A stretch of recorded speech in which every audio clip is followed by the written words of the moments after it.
Hey everybody, Dylan Distraction here, coming to you live from Batlantic Studios. Thought I'd do a quick back to the drawing board, talk about comic books, show it's on my drawing table. Spawnuary. Spawn in January. It's Spawnuary. This is the Spawn Challenge. I have some sample sequential pages at dylanandrewsart.com, all drawn in Procreate on an iPad Pro with an Apple Pencil. I refer to my Apple Pencil as Excalibur. So these are some pages I drew for fun to kind of just try some different penciling techniques. This is one of them, and I took this page and revised it and refined it, digitally inked it, and added in color, the CMYK classic comic process screen tone color effects, which I really love doing. I think it's a really cool effect. It's really neat because it shows kind of a vintage looking comic feel for a modern character, because Todd McFarlane's Spawn, 1992, they were one of the first to use digital color. Even that cover it looked like it was airbrushed. It was a very different looking sort of comic book. So they didn't do a lot of those screen tone CMYK process color techniques that previously had been the only way you could color comic books. And if you look at old vintage comics, you can see they have like dots. So the sort of screen tone dots, they make up the cyan, magenta, yellow, and black, which are the only colors that were available. And you'd have variations of those colors. So if you mixed a magenta and a yellow, you'd get a red. If you mixed a cyan and a magenta, you'd get like a purple. So you'll see often you'll have these straight cyan, straight magenta, straight yellow panels.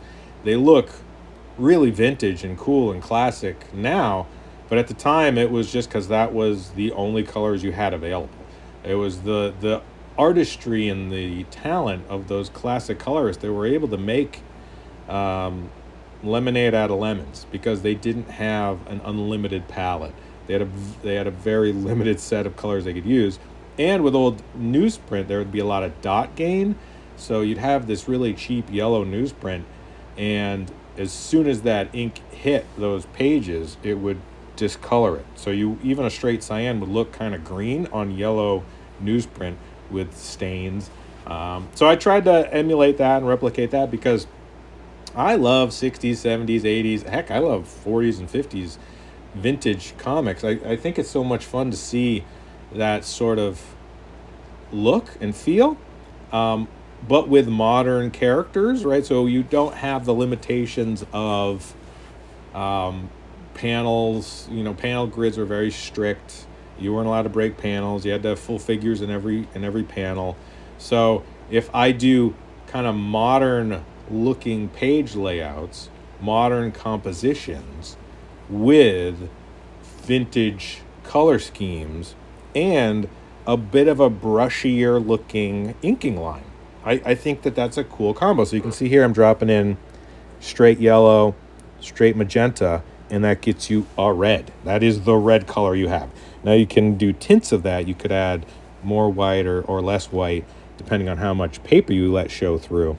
And then I can drop in screen tone blacks and blue, or cyan in the background with a little bit of a magenta, like a 20% magenta, and it gets you kind of a purplish red.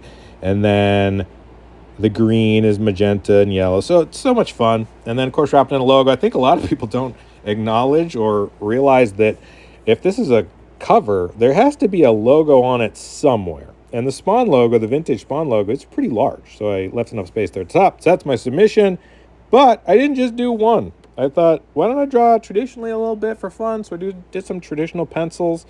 And when I brought in those traditional pencils, I realized that I wasn't happy with how the composition looked. It just didn't fit in the frame as well as I would have liked.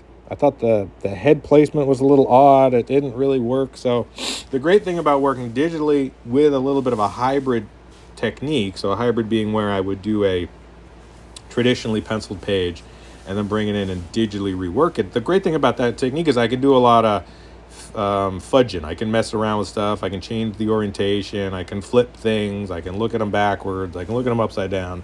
I can change the composition. And here I was like, oh, I'll have the head projecting out. Like having that chest in there was just too much. It looked like he was kind of squished. So having that head project out, again, figuring out where a logo would go. This one I said, forget about the logo. Well, this will be a virgin variant. There'll be no logo.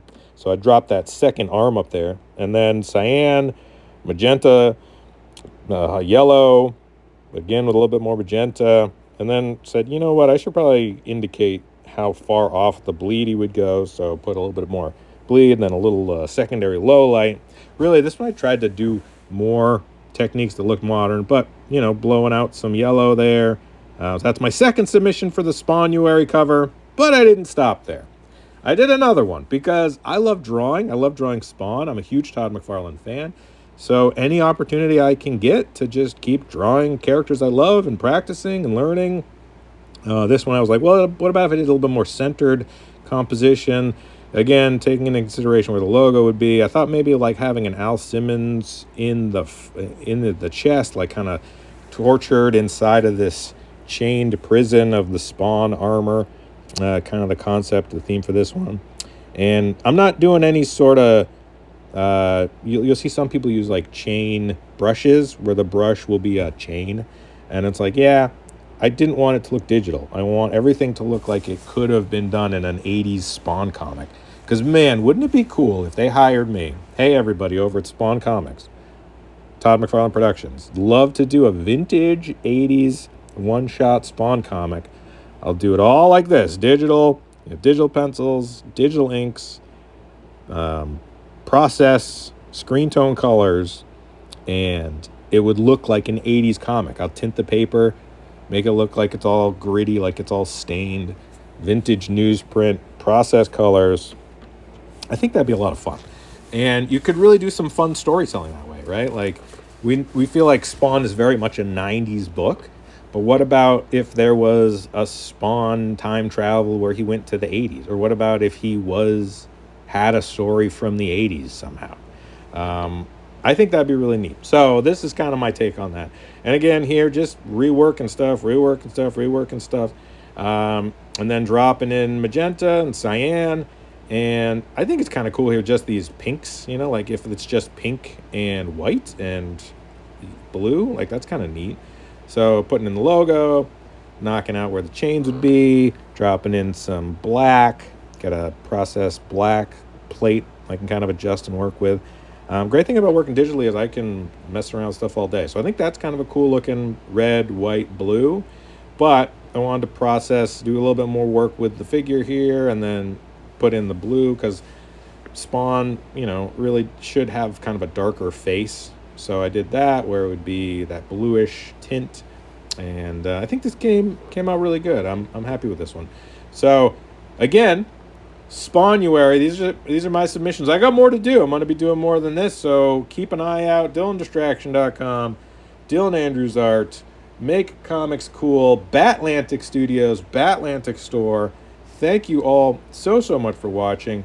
I saw so many talented people putting in submissions, and we're all winners. Everyone wins that tries. So keep making awesome stuff. Thanks. Bye.